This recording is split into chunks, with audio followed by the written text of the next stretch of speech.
नमस्कार। ज्योतिषीय श्रृंखला की इस कड़ी में आपका हार्दिक स्वागत है।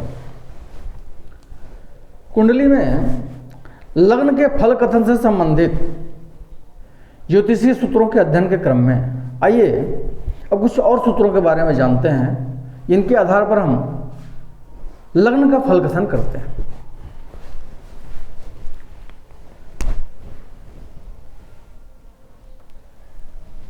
किसी कुंडली में लग्न जिस नवांश में हो, उस नवांश का स्वामी या जन्म कुंडली के लग्न में जो बलवान ग्रह बैठा हो, उसके अनुसार जातक का स्वरूप, आकृति और उसके लक्षण होते हैं।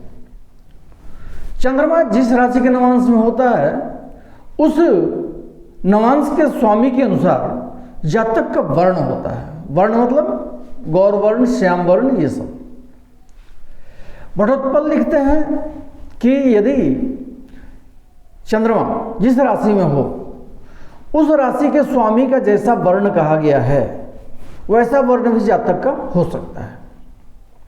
इन सब बातों का विचार करना हो तो जातक का कुल, उसकी जाति, देश आदि का भी विचार कर लेना चाहिए, क्योंकि देश के हिसाब से, जाति के हिसाब से आदमी की आकृति, स्वरूप, वर्ण अलग अलग होते हैं।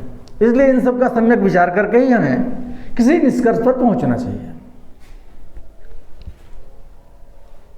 यदि लग्नेश केंद्र या त्रिकोण में बैठा हो, शुभ ग्रह के साथ हो, शुभ ग्रह के घर में हो, शुभ ग्रह से विकसित हो,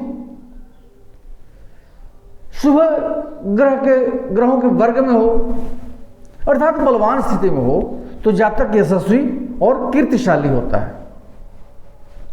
मनुष्य विख्यात कीर्ति कब होता है? जब उसके सत्कर्म, मान, पद आदि विशिष्ट कोटि के होते हैं। और इन सब का वैशिष्ट तब होता है जब वह विद्या, वैभव, पराक्रम, सत्कर्म आदि से युक्त हो।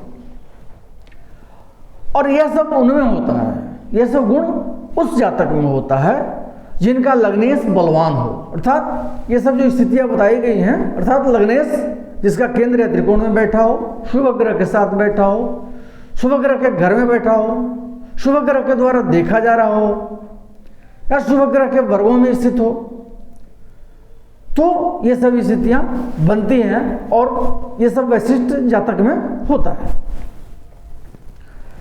लग्नेश जितना अधिक बलवान होगा, उतना ही अधिक शुभ फल प्रदान करने में सक्षम होता है। इन सब बातों का विचार हमें अपना बुद्धि के उपयोग के द्वारा करना चाहिए कि लग्नेश आखिर कितना बलवान है और उसके हिसाब से किस प्रकार का फल प्रदान करने की स्थिति में है।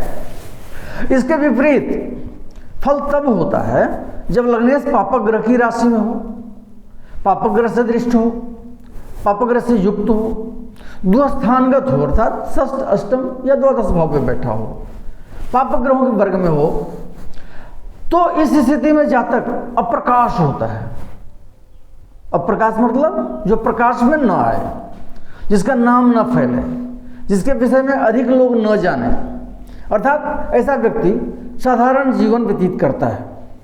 न उसकी ख्याति होती है और न तो उसे यश ही प्राप्त होता है।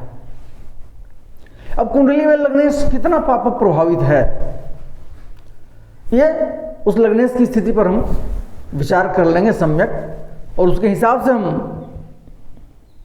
अपनी बुद्धि का प्रयोग करेंगे कि आखिर लग्नेश किस प्रकार से पाप फल प्रदान करने की स्थिति में है। तो शुभ है लग्नेश या पाप स्थिति में है, इन सब का विचार हमको भली भांति सही प्रकार से विचार करके ही करना चाहिए। लग्नेश के फल कथन से संबंधित कुछ और सूत्रों का अध्ययन हम अगले वीडियो में करेंगे। नमस्कार।